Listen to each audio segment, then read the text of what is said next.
Salam sejahtera, perkenalkan, saya adalah Mulyani Karmagati, dosen dari Program Studi Kewirausahaan Bina Nusantara University. Pada kesempatan kali ini, saya akan mempresentasikan mata kuliah yang saya ampu, yaitu Introduction to Entrepreneurship atau pengantar kewirausahaan. Video ini dibuat untuk unjuk kerja Tridharma Perguruan Tinggi yang berfokus pada pengajaran. Dalam mendeskripsikan mata kuliah ini, saya memanfaatkan DIA, Delivery, Interaction, dan Assessment. Delivery adalah bagaimana saya menyampaikan materi pembelajaran kepada mahasiswa. Interaction adalah bagaimana interaksi saya dengan mahasiswa melalui forum dan juga diskusi. Assessment adalah bagaimana saya memantau kinerja dari mahasiswa melalui pemberian tugas ataupun kuis. Mata kuliah pengantar kewirausahaan ini adalah mata kuliah yang didesain untuk membantu seluruh mahasiswa memahami proses kewirausahaan, seperti bagaimana membuat keputusan untuk menjadi seorang wirausaha, mengembangkan ide-ide bisnis, mewujudkan ide bisnis, serta mengelola dan mengembangkan bisnis. Mata kuliah ini diberikan kepada mahasiswa di semester 1. Capaian pembelajaran ini di Bina Nusantara biasanya dikenal atau disebut dengan learning outcome. 3 learning outcome atau 3 capaian pembelajaran ini yaitu menjelaskan konsep kewirausahaan, bagaimana mengenali peluang, menghasilkan ide, untuk meluncurkan suatu bisnis yang baru.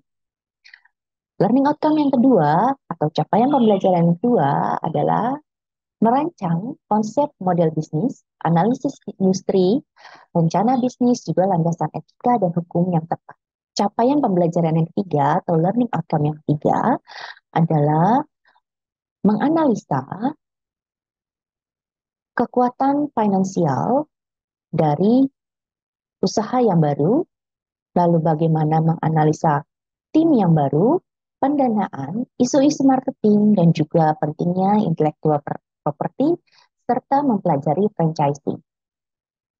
Buku yang digunakan untuk pembelajaran ini atau mata kuliah ini adalah buku dari Beringer dan Duan Ireland tahun 2020 yang berjudul Entrepreneurship Successfully Launching New Venture, edisi ke-6 dari publishernya adalah Pearson Education.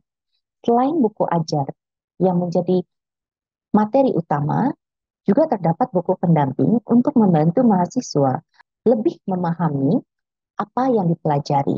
Topik dari mata kuliah ini diantaranya adalah pengantar kewirausahaan, mengenali peluang dan menghasilkan ide, analisis kelayakan, mengembangkan model bisnis yang efektif, analisis industri dan pesaing, perencanaan bisnis, landasan etika dan hukum, kekuatan finansial dan keberlangsungan usaha baru, membangun tim usaha, mendapatkan pembiayaan atau funding, isu pemasaran, kekayaan intelektual, dan waralaba. Mata kuliah ini memiliki evaluasi, yaitu dibagi menjadi 3.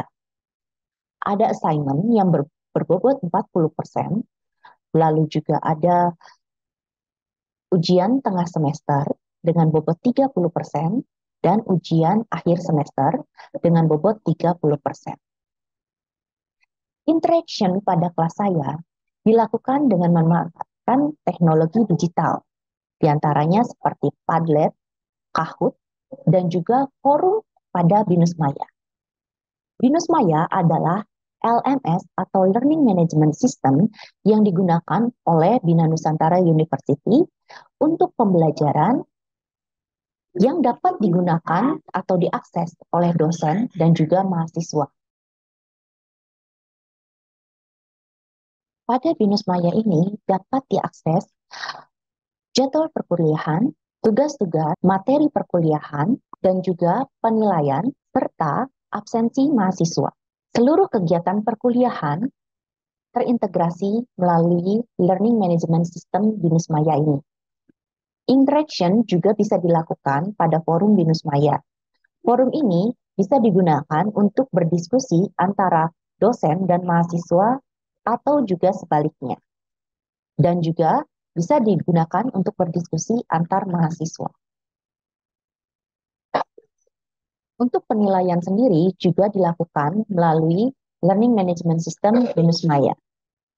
Berikut ini adalah salah satu contoh topik yang ada pada sesi pertama yang berkaitan dengan learning outcome 1 atau capaian pembelajaran 1. Topik pada sesi 1 ini adalah pengenalan kepada entrepreneurship yang mencakup apa itu entrepreneurship, alasan orang memutuskan menjadi seorang entrepreneur, identifikasi karakteristik entrepreneur, mitos seputar entrepreneur, tipe-tipe startup, efek positif dari entrepreneurship, serta entrepreneurial process.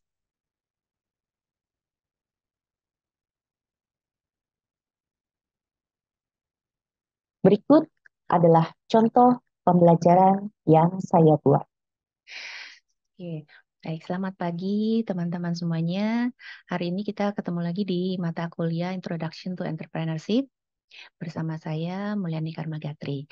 Nah, teman-teman, pada sesi kali ini adalah sesi pertemuan kita yang pertama. Ini adalah buku yang akan kita gunakan sepanjang sesi kita ya, sepanjang mata kuliah ini, yaitu buku utama yang kita gunakan ini adalah buku dari Bruce Beringer ya dan Duane Ireland. Ini kita gunakan bukunya yang terupdate itu edisi ke-6. Jadi nanti teman-teman diharapkan selain perkuliahan di kelas, teman-teman juga membaca buku ini di rumah. Seperti itu ya. Nah, ini judulnya ya teman-teman. Judulnya adalah Entrepreneurship Successfully Launching New Venture. Nah, sebelum kita memulai kelas nih, saya ingin dulu mendengar pendapatnya teman-teman atau apa yang teman-teman pikirkan tentang entrepreneurship. Mungkin boleh disampaikan pendapat teman-teman tentang entrepreneurship? Silahkan.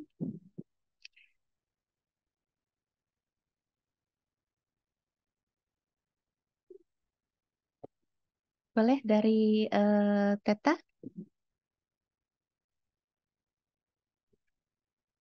Kalau menurut saya sendiri, entrepreneurship ini seorang wirausahawan. Jadi kita bikin bisnis, setelah itu kita ngembangin bisnis juga. Modal-modalnya juga didapetinnya macam-macam. Ada yang modal sendiri, bisa jadi dari pinjaman-pinjaman. Oke, terima kasih Teta. Bagaimana dengan Nova? Novel masih di mute? Masih nggak beda jauh sama Teta, Bu. Oh, Oh, no. mungkin entrepreneurship tuh seorang pengusaha, Bu. Seorang Mungkin pengusaha. dari skala kecil sampai skala besar. Oke, terima kasih Novel untuk pendapatnya. Apakah dari Tridharma mungkin mau menambahkan? Kurang lebih sama sih Bu, ya mungkin kalau lebih detailnya mungkin kayak bukan detail kayak definisi lainnya kayak seorang wirausaha yang eh, mem- membuat bisnis itu untuk memecahkan suatu masalah mungkin ya, ya secara kreatif gitu mungkin ya, kurang lebih Memecahkan seperti masalah itu. secara kreatif. Oke, terima kasih Tridharma. Ya, kita akan pelajari sama-sama ya seperti apa sebenarnya entrepreneurship nih. Nah, materi kita selama 1 semester ini kalau kita mappingkan kira-kira seperti ini teman-teman. Jadi kita akan bisa melihat nih apa saja sih yang melatar belakangi seseorang itu menjadi seorang entrepreneur. Nah, nanti teman-teman bisa mengkaji juga di dalam diri teman-teman sendiri kenapa ya ingin menjadi seorang entrepreneur atau wirausaha.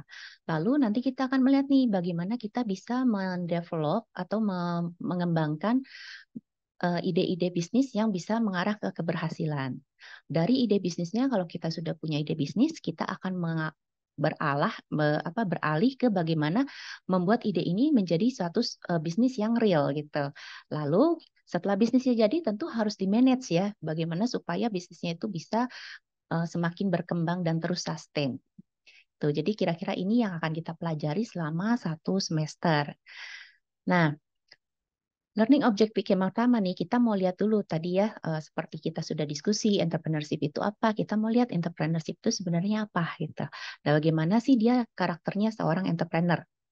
Nah, jadi berlatar belakang nih entrepreneurship ini memang sekarang ini banyak sekali orang yang tertarik ya dengan entrepreneurship ini. Ini melalui penelitian ini sudah menunjukkan bahwa di Amerika sendiri kegiatan entrepreneurship atau bisnis-bisnis baru itu semakin berkembang. Apalagi semasa pandemik ya kemarin, data-data dari Google sendiri menunjukkan, dari statistik ya Google menunjukkan pencarian tentang entrepreneurship itu sangat meningkat. Mengenai bagaimana memulai bisnis yang baru gitu ya, bagaimana bisnis online itu sangat meningkat sekali. Nah, di buku-buku juga seperti itu ya. Jadi kalau misalnya melihat di literatur, di buku-buku atau di kajian-kajian akademik itu sangat meningkat sekali penelitian tentang entrepreneurship.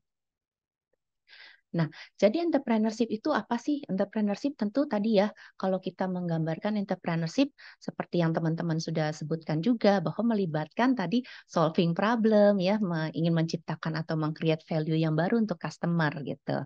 Nah, ada nih beberapa alasan kenapa orang pengen jadi entrepreneur. Mungkin kita akan bisa kaji juga ya di diri teman-teman, alasan yang mana nih yang mungkin sama ya. Ada 3 hal nih di sini. Orang ingin menjadi bos untuk dirinya sendiri. Lalu ingin juga mengejar ide-idenya ya, mewujudkan ide-idenya, punya desire terhadap ide-idenya dan juga pengen financial reward nih. Nah, teman-teman di sini kira-kira yang mana nih?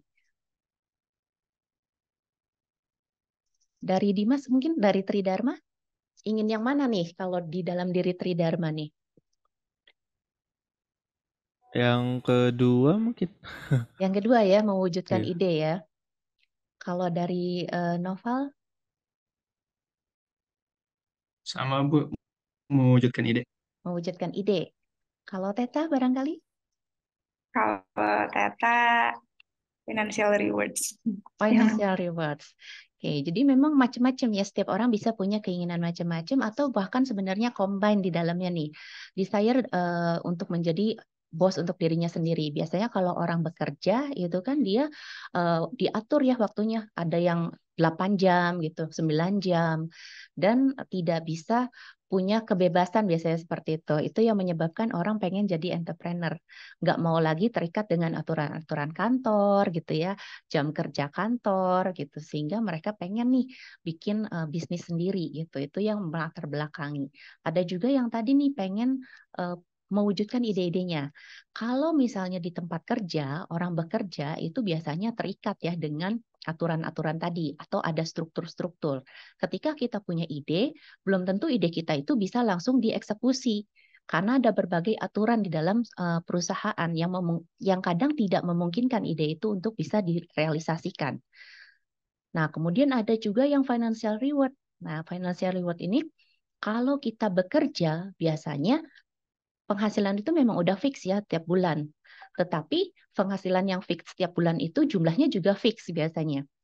Tidak bisa melebihi apa yang kita harapkan. Dengan kalau kita menjadi seorang entrepreneur, mungkin penghasilannya bulan pertama, bulan kedua bisa jadi beda, tetapi yang dihasilkan juga bisa berkali-kali lipatnya gitu, tergantung usaha yang diberikan. Nah, jadi ini adalah latar belakang yang melatar belakangi alasan-alasan kenapa orang ingin jadi entrepreneur. Lalu ada juga nih kalau kita lihat ya, entrepreneur, sebenarnya banyak orang pengen jadi entrepreneur, tetapi ada yang entrepreneur kok sukses ya bisnisnya, tapi ada juga yang kok nggak sukses gitu. Kenapa ya gitu ya? Apakah kesuksesan ini hanya milik-milik orang-orang tertentu gitu? Atau ada hal sih sebenarnya yang melatar belakangi gitu? Yaitu ada namanya karakteristik. Berarti ada orang yang ada karakteristik-karakteristik tertentu yang seharusnya dimiliki seorang entrepreneur untuk bisa berhasil nih. Nah, di sini kita bisa lihat nih ada 4 karakteristik supaya bisa menjadi successful entrepreneur. Pertama ya, passion untuk bisnisnya. Jadi kalau nggak punya passion, ya nggak akan mungkin bisa berhasil ya. Ngerjainnya juga jadi susah. Padahal melakukan bisnis itu bukan sesuatu yang mudah. Jadi hal yang pertama itu harus dilatar belakangi oleh passion, punya motivasi yang kuat ya untuk mengerjakan bisnis. Karena mengerjakan bisnis walaupun tadi financial reward-nya menggiurkan, tapi kerjanya juga bisa tidak tidak diatur oleh waktu nih, bisa tengah malam gitu ya, tetap masih mengerjakan gitu, bahkan mungkin kehilangan waktu untuk istirahat. Jadi kalau nggak passion akan sangat berat. Kemudian harus fokus kepada produk atau customer-nya. Nah, jadi kadang-kadang kalau orang memulai bisnis, kadang-kadang adalah seperti ini. Oh, saya suka makan cireng, maka saya pengen bisnis cireng gitu. Padahal belum tentu cireng ini ada customer-nya atau customer-nya tuh suka dengan apa yang mau kita jual. Nah, jadi untuk bisa berhasil kita harus lihat kebutuhannya si konsumen kita terhadap produknya kita. Dia butuhnya apa sih gitu ya. Baru itu yang kita tawarkan. Kalau enggak produknya mungkin bagus tetapi nggak ada kebutuhannya dari si customer kita. Kemudian ada juga kemampuan untuk bertahan di dalam kegagalan. Nah, ini cukup penting juga. Kadang-kadang nggak berhasil karena nggak kuat nih dengan gagal gitu ya. Baru gagal sekali terus sudah nggak mau mengerjakan lagi. Padahal kita tahu ya seperti Colonel Sanders nih, pendiri dari KFC, dia bisa berhasil ya. KFC sekarang dinikmati di mana-mana dan sudah menjadi sangat luar biasa sekali. Berawalnya dari dia menawarkan resepnya itu ditolak sampai ribuan kali. Bayangkan kalau beliau ini ketika mencoba menawarkan resepnya gitu ya untuk berkolaborasi dengan restoran, berhenti gitu ketika ditolak sekali, dua kali berhenti. Pasti kita tidak akan melihat KFC yang seperti sekarang. Gitu. Jadi harus kuat nih menanggung kegagalan. Nggak boleh sedikit gagal langsung menyerah gitu ya. Nah, satu lagi hal yang cukup penting. Di sini ada namanya kemampuan untuk mengeksekusi. Nah, ini yang membedakan nih. Kadang-kadang teman-teman juga ngerasa misalnya punya satu ide nih. Takut untuk sharing idenya ya. Karena apa? Karena ngerasa nanti ide saya sama nih, ditiru nih sama orang lain. Nah, padahal ini ada yang namanya execution intelligence. Ini yang akan membedakan ketika teman-teman punya satu ide yang sama gitu ya. Nah, di execution intelligence ini kemampuan mengeksekusi ide. Nah, misalnya ya, seperti yang teman-teman tahu, contohnya adalah Gojek nih. Gojek sangat berhasil sekali ya di dalam bisnisnya, mengangkat namanya ojek online, ojek menjadi online gitu. Nah, padahal jauh sebelum adanya Gojek, di Bandung sendiri itu sudah ada loh ojek online yang bisa dipesan, tapi memang belum melalui aplikasi. Nah, artinya ide untuk Gojek sendiri itu bukan ide yang baru, tetapi ketika dieksekusi secara berbeda bisa menghasilkan hal yang berbeda juga. Kemampuan eksekusi yang berbeda menghasilkan kesuksesan yang berbeda. Seperti itu.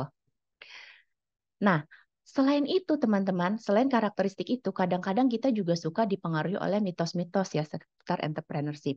Ada yang bilang entrepreneurship itu gambling, ada yang bilang entrepreneurship itu dilahirkan atau tidak bisa dibuat gitu ya. Mereka lahir emang punya jiwa bisnis gitu kan ya. Oh, kayaknya dia memang bisa berhasil karena memang keluarganya bisnis, padahal tidak seperti itu. Ada juga yang bilang entrepreneur itu gambler ya, kadang-kadang nggak tahu nih apa yang mau dikerjakan, tahu-tahu mengeluarkan sejumlah uang yang riskan sekali gitu untuk berinvestasi pada bisnis. Padahal tidak seperti itu nih, apalagi kalau kita di akademik ya, kita punya seperangkat tools ya untuk bisa menganalisa. Nanti teman-teman juga akan belajar bagaimana kita mengkaji atau menganalisis ide kita nih. Menggunakan apa? Visibility analisis ya untuk bisa menganalisa ide kita ini bisa nggak sih dieksekusi atau ide kitanya bagus tapi mungkin belum tepat untuk dieksekusi saat ini.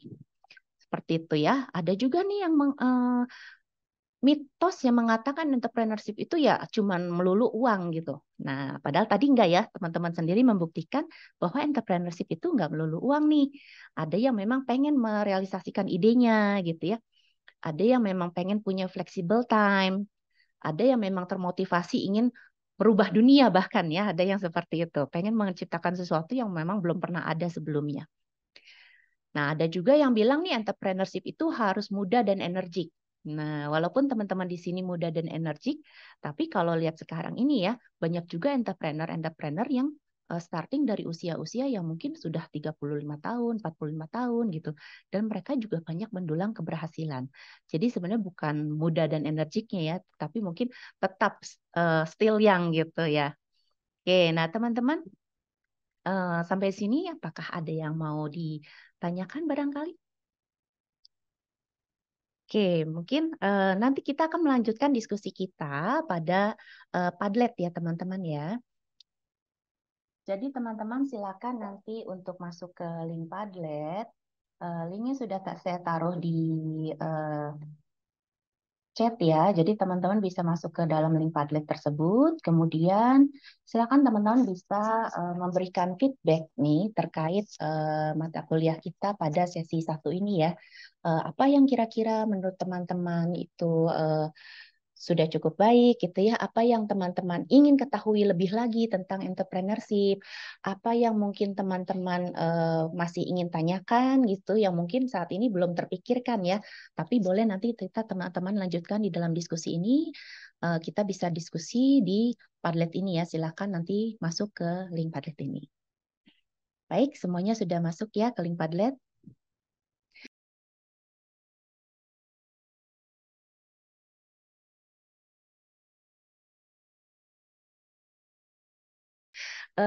Terima kasih untuk waktunya hari ini. Kita akan, jangan lupa ya, akan ada forum seperti biasa di Binus Maya kita.